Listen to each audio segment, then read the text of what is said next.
Right. So we are moved to the next topic, states of matter. Uh, the fifth chapter in your grade 11. Ma'am, should we leave any page or something? No, you can, if worksheet question you can solve. So for that you can leave a 2 3 pages. Even if you mix after this one, if you write also fine, but just leave 2 or 3 pages for that worksheet question. Okay, ma'am. And this is the syllabus, the rationalized syllabus after this one. It's actually very small topic. Many things are not there. Basically talking about interactions of molecule, like intermolecular interaction, because 3 states of matter we have discussed enough time. So that is just like, arrangement, solid, liquid, gas, all the interactivity, particular arrangement, geometry, all that thing will come. Then comes intermolecular interaction, types of bonding, melting and boiling points, role of gas laws in elucidating the concept of molecule. Then basically this chapter you're learning about different laws: Boyle's law, Charles law, Gay-Lussac's law, Avogadro's law, ideal behavior, ideal gas equation, derivation, that's real gas equation law, Avogadro's number. All that thing is the main point over here. Basically, we will be looking for gas and liquids, because solids, we are solid state, a separate chapter. And so that's your learning in grade 12. So basically here we'll be looking more for gas and liquid states.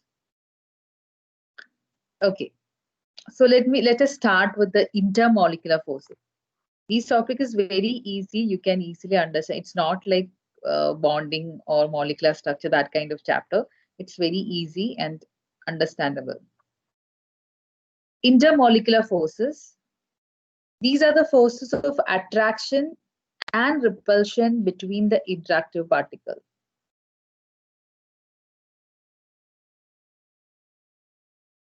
It can be either force of attraction and repulsion between the interactive particle, that collectively it is known as intermolecular forces. So let me, like, all the time, all many are getting what you can say confused with the word intermolecular force of attraction and electrostatic force of attraction. So what are the major difference between them?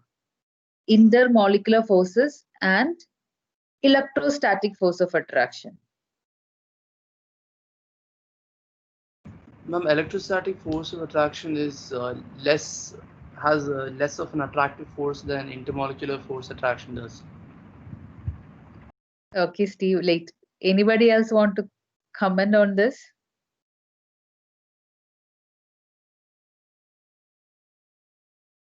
Anybody? What is the major, what do you think? Intermolecular forces and electrostatic force of attraction. Are they same, or they related, or are they different?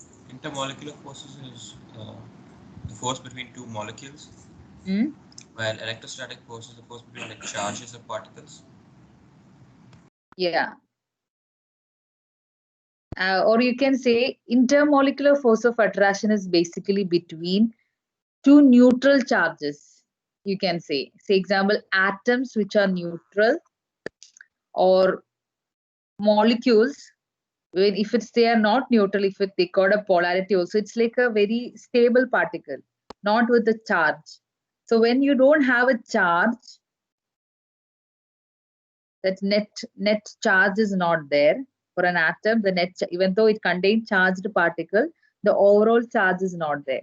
For molecules also same thing, like the net charge is there, even though there will be a slight polarity possible in a molecule, but yet there is no overall charge like a positive or a negative. So that kind of substance, the interaction between them is coming under intermolecular force of attraction. Intermolecular forces mean those between neutral substances. That means overall net charge is not there. There will be charged particles inside them, but yet the overall charge is not there, like a positive or a negative. But electrostatic force of attraction is entirely different. That is happening between a positive and a negative charge. So that interaction is not coming under here, because every time when we are talking about dipole or induced dipole interactions, etc., they will think about it's coming same as electrostatic force. Electrostatic force of attraction is between a pure positive charge and a negative charge, a completely positive substance and a completely negative substance. That kind of interactions are coming under electrostatic force of attraction that you can see in ionic bonding. That is the clear-cut case in ionic bonding, where a positive ion is interacting with the negative ion. But intermolecular force of attraction is that overall net like neutral substance. That's what the overall charge is not there, like atoms and molecule. They're already stable. Those kind of atoms or molecule, between them, the attractive and repulsive interactions happen. And that kind of interactions are known as intermolecular forces. So that is the main point to be like very clear from the beginning. The ionic bonding where the electrostatic force of attraction is there, that is entirely different from intermolecular forces. And intermolecular forces are like collectively attraction and repulsion. And the attractive intermolecular forces are basically known as van der Waals forces. So van der Waals force mean where we are only talking about attraction between atoms or molecules, where you don't have to discuss about repulsive part. So intermolecular force mean it's sum of attraction and repulsion. And if it is, we are talking only about attractive force between the atoms or molecule, we call it as van der Waals force of attraction. Am I clear?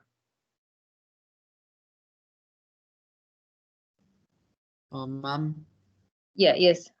Ma'am, for like ionic compounds, they're present in a lattice. So will they have intermolecular forces? No, they have ionic bonding or electrostatic force of attraction between the ions. Okay, ma'am. Let's say example, you take NaCl. NaCl is a lattice. You can't say they are existing as a molecule. It exists as a lattice where you will have thousands of millions of Na plus ions and millions of Cl minus ion arranged in a particular ordered arrangement with the lattice, strong lattice, with a strong electrostatic force of attraction holding them together. You can't find one Na plus and one Cl minus existing like that. There will be many Na plus, many Cl minus ion arranged in a perfect order. So that there the existing forces between them is the electrostatic force of attraction, where you cannot consider them as a molecule. They are not existing as a molecule, but for them we consider as a formula mass. That is the formula mass is NaCl. It's not its molecular formula. NaCl is the formula, like formula mass. Like when we discussed in the, I think, first chapter, when we were talking about the calculation of their molecular mass, for NaCl ionic compound, we were talking about their formula mass because they are not existing as a molecule. Okay, ma'am. Right. So van der Waals force, that is the attractive intermolecular forces, are basically vary with different magnitude, different strength are possible for them. And as per that, it is divided into three categories. The dispersion forces or London forces. Second one is dipole-dipole interaction or dipole-dipole forces. Third one is dipole-induced dipole forces. So these are the three different types of van der Waals force of attraction: the dispersion forces, dipole-dipole interactions, dipole-induced dipole forces. So we have to discuss each one by one. We need to discuss in detail what it is and how it is operating between different atoms or molecule, and how you can compare the strength among these three. So this is the first part of this chapter about intermolecular forces. So am I clear in this first slide?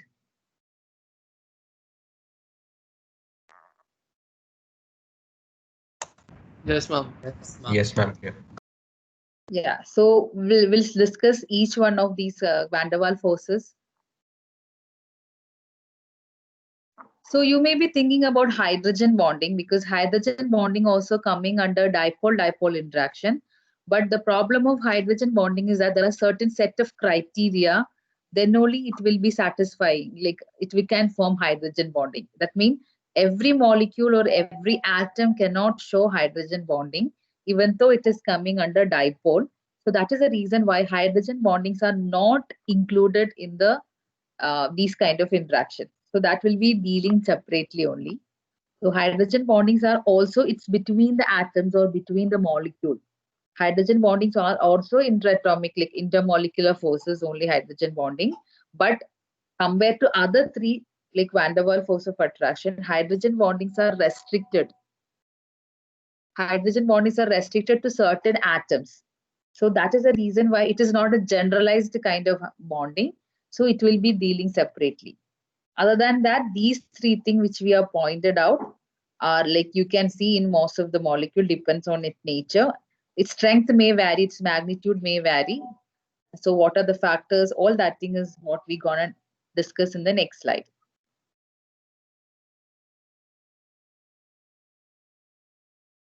Okay, so let's start with the first type of van der Waals force of attraction.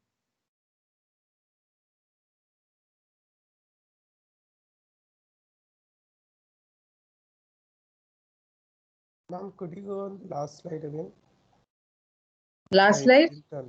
Ma'am, the hydrogen one. Yeah. Ma'am, I didn't understand that. Hydrogen bonding is also coming under dipole-dipole interaction. It is because of a dipole. It is like interaction between two molecules or two atoms. So as we are discussing about intermolecular forces, right? We have to discuss about hydrogen bonding also, because it is also coming under intermolecular forces, because it happens between two molecules or two atoms. But the problem of hydrogen bonding is that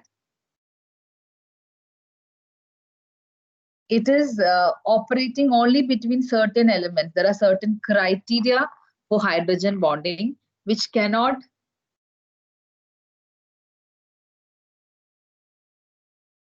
So the criteria for maintaining hydrogen bonding is different. So only few molecules or atoms are showing hydrogen bonding mean it's not a generalized. That is the reason why it has been put in a separate category. We are not discussing under van der Waals force of attraction, because the other three which we listed, dispersion forces or dipole-dipole forces or dipole-induced dipole forces, are related to each other. They are like related to each other. You can see there is some kind of way they can be like clubbed together. But hydrogen bonding is dealt in separately because the criteria for showing hydrogen bonding is very like different, and only very few molecules are or atoms are able to show hydrogen bonding. Understood. Thank you. Let's start with the first one, dispersion forces or London forces. And in order to understand the dispersion forces, I think these three diagrams you have to look into carefully. So let's start looking into the first one. Normally, dispersion forces is existing between a neutral atom or a non-polar molecule. What do you mean by a non-polar molecule? Or any example for non-polar molecule? Covalent bonds. Covalent bond, all of them are not non-polar, right? So what do you mean by non-polar molecule? Between two electronegative. Non-polar molecule mean a molecule where almost same atoms are joined, same atom like O2, N2, H2, etc., where there is no charge separation, or some cases where it can be different atoms, but their charge like electronegativity is not much in difference. So there is no polarity in bonds. Like basically diatomic atom, polyatomic atoms, where molecules where the same atoms are joined to make molecule, like O2, N2, H2, P4, S8. They all are non-polar because they are formed, molecule is formed from the same atom. As a result, there is no polarity, net polarity is not there. So dispersion forces or London forces are existing basically in the case of neutral atoms Between the atoms, example, you're talking about neon, especially you can see the noble gases, helium, neon, argon, etc., where there is atoms are neutral, and or you can also find dispersion forces in the case of non-polar molecules like oxygen, nitrogen, hydrogen, etc. So how it is operating? So these atoms, neutral atoms or polar, non-polar molecule, if you look in the first diagram, it will be, if you take an example of an atom, it will be like this. The atom mean nucleus at the center and electrical charges distributed symmetrically around the nucleus. So when you have such atoms are arranged or put together, okay, we know that electrons are not static. Electrons are moving around all the time, like around different orbital. The shapes of orbital is different. Their path is different, but still they are under the control of the nucleus. They are moving around it. So it may happen after some time at a particular instant. That is the point to be noted. At a particular instant, it could be possible that the electrons in that particular atom may orient or may locate on one side of the atom. This happens at a point of time. It's not like electrons are staying in one place for a very long time. When so many electrons are moving around, and in one particular instant, okay, that point of time, the electrons in an atom, most of the electrons, say example, it got a 10 electron. Out of the 10 electrons, maybe 8 electrons in an atom is orienting or locating on one side or pointing on one side of the atom. So what will happen? If a charge is accumulating in one area, what will happen?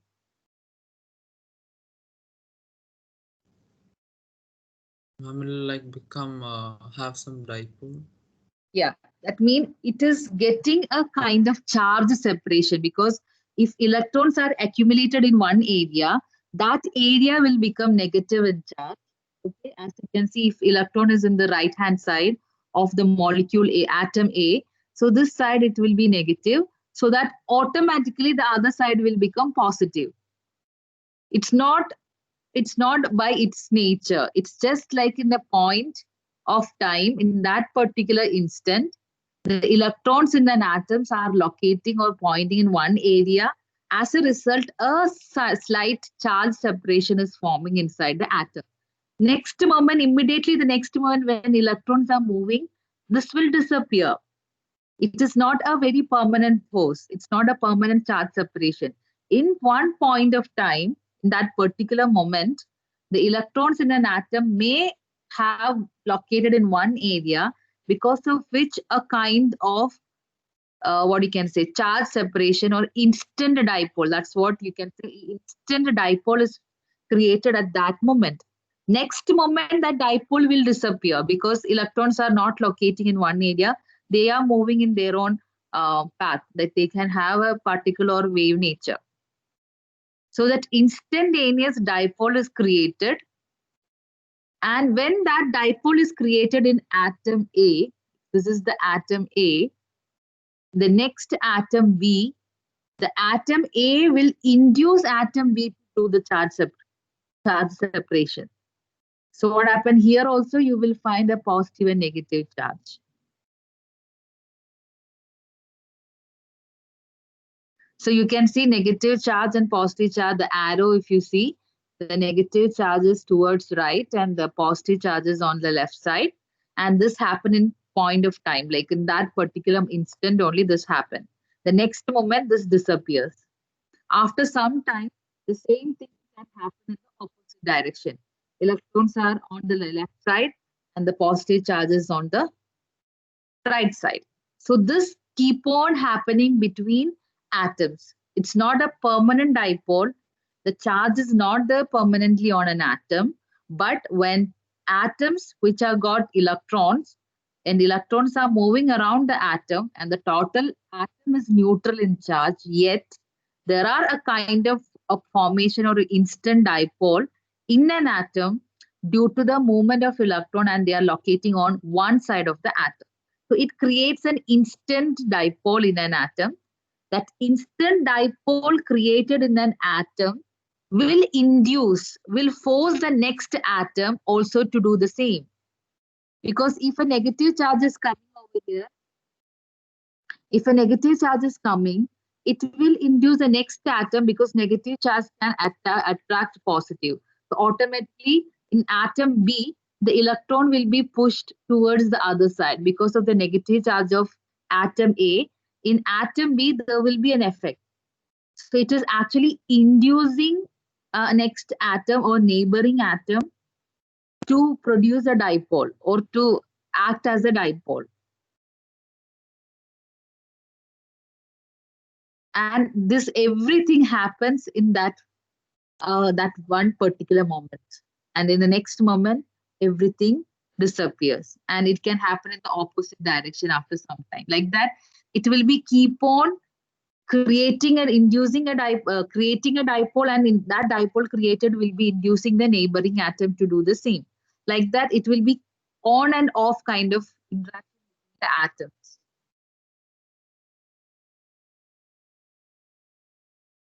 Is that clear?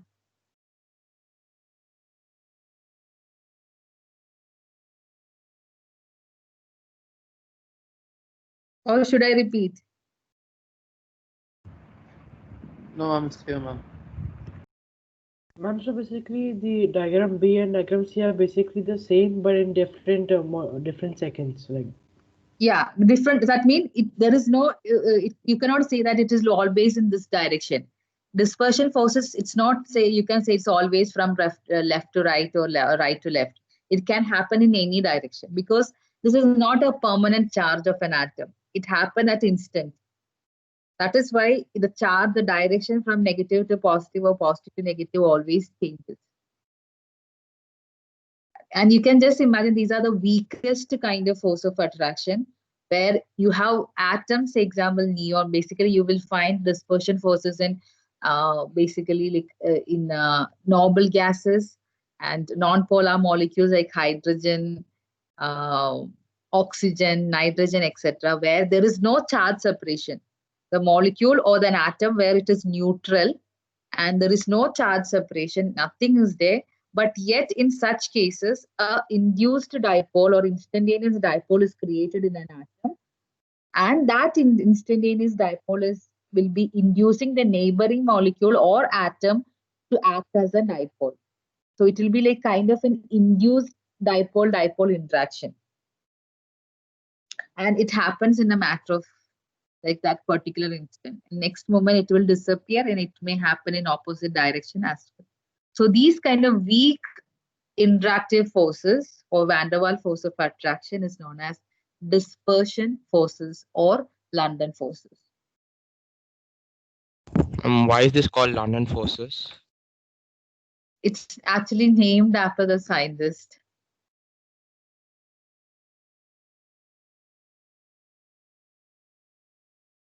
Ma'am, this is the weakest one of them. Yeah, among them it is the weakest because it's not a permanent one. And both the atoms, yeah, none of them was having a permanent charge. Ma'am, what did you say about neon? About? Neon. Leon?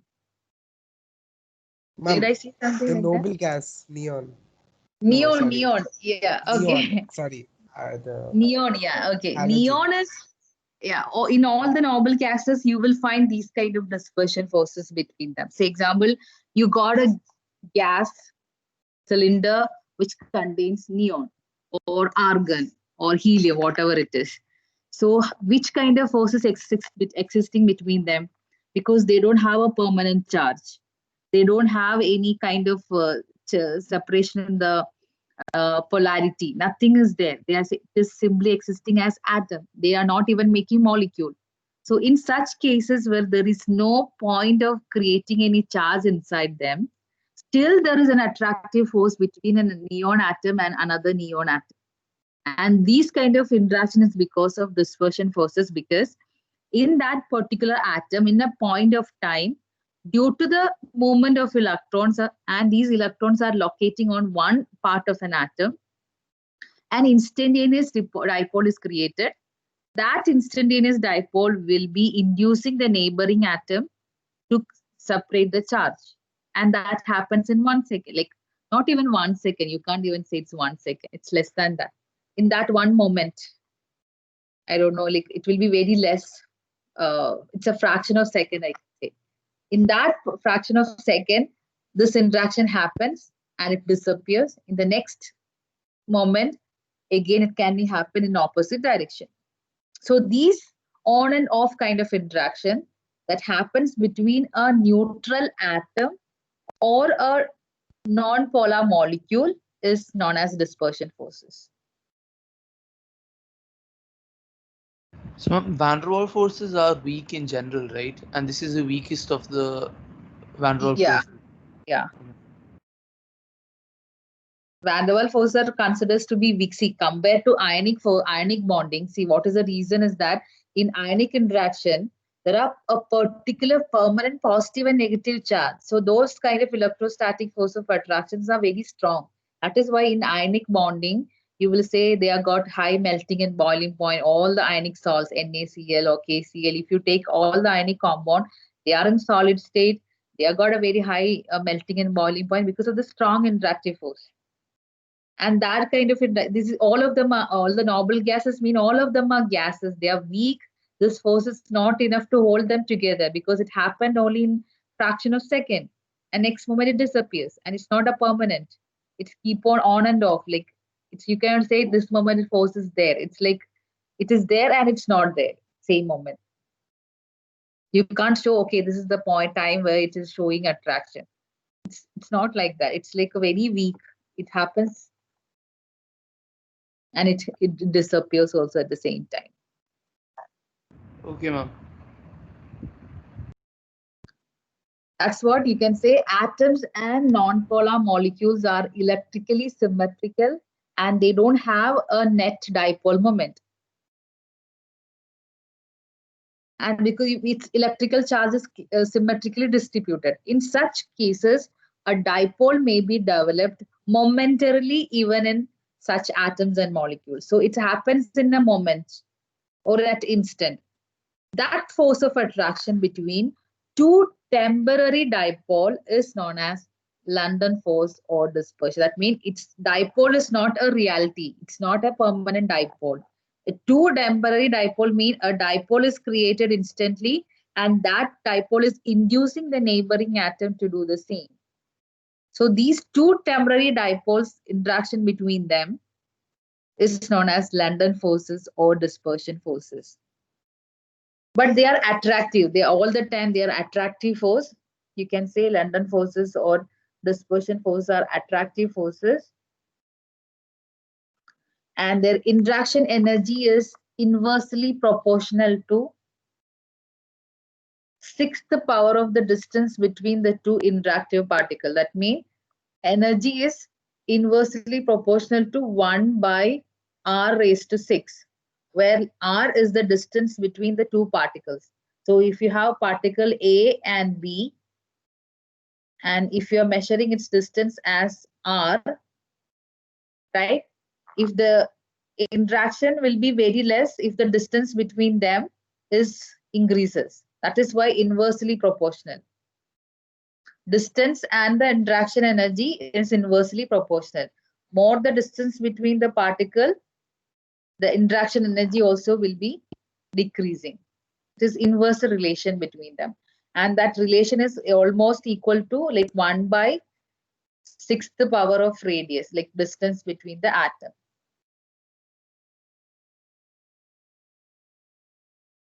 This numbers, don't get confused with the number. Why we are using 1 by r raised to 6? Because this is to compare the strength or the magnitude of this force with the other two forces. If I'm telling this is the weakest, how much weak? How like compared to other? If you want to do a comparative study or comparative the strength of these van der Waals forces, you should need some measurement. That is the reason why we are using these things.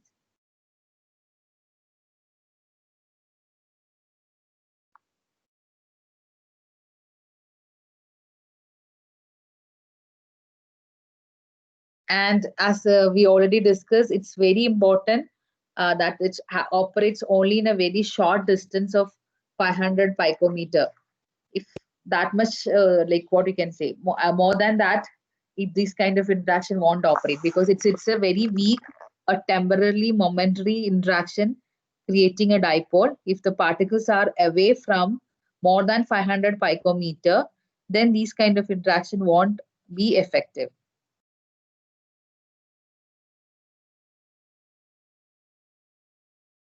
Am I clear?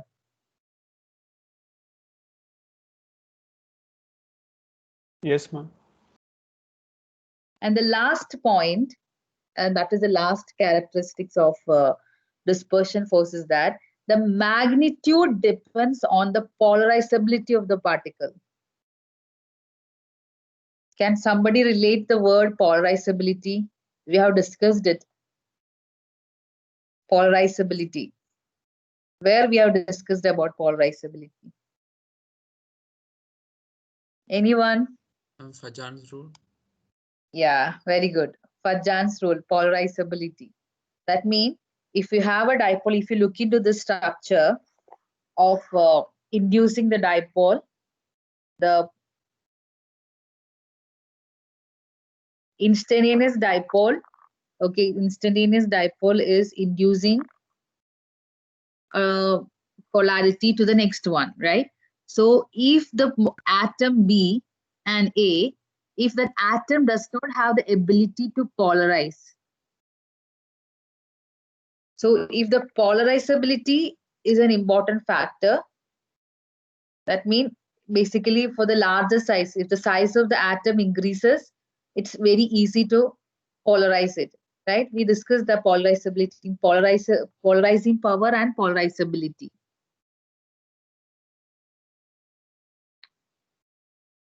Polarizability mean like how fast you can polarize that particular atom or molecule, how easily you can polarize that particular atom or molecule. So if you have a bigger atom, in Fajan's rule, we discussed it very clearly. If the size of the atom increases, you can easily polarize them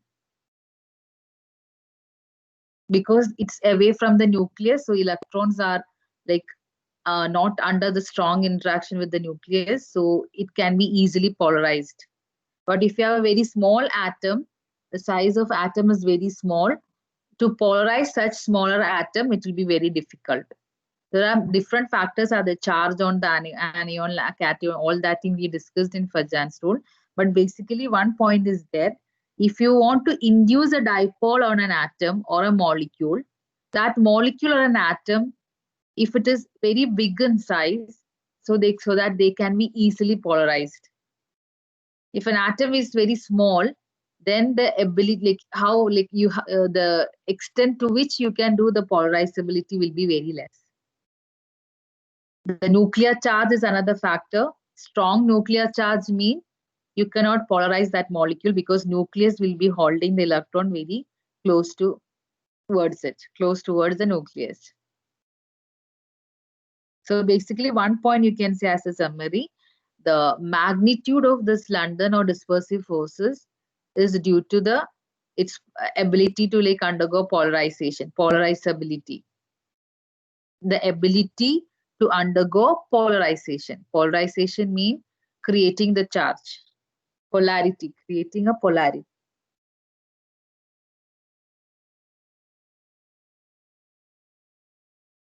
Is it clear? Yes, ma'am. Yes, ma'am. So these are very attractive force, but operates only to very short distance, and their energy, interaction energy, is inversely proportional to 6th power of the radius, and their magnitude depends on the polarizability of the particle. So these are the main points in London or dispersive forces.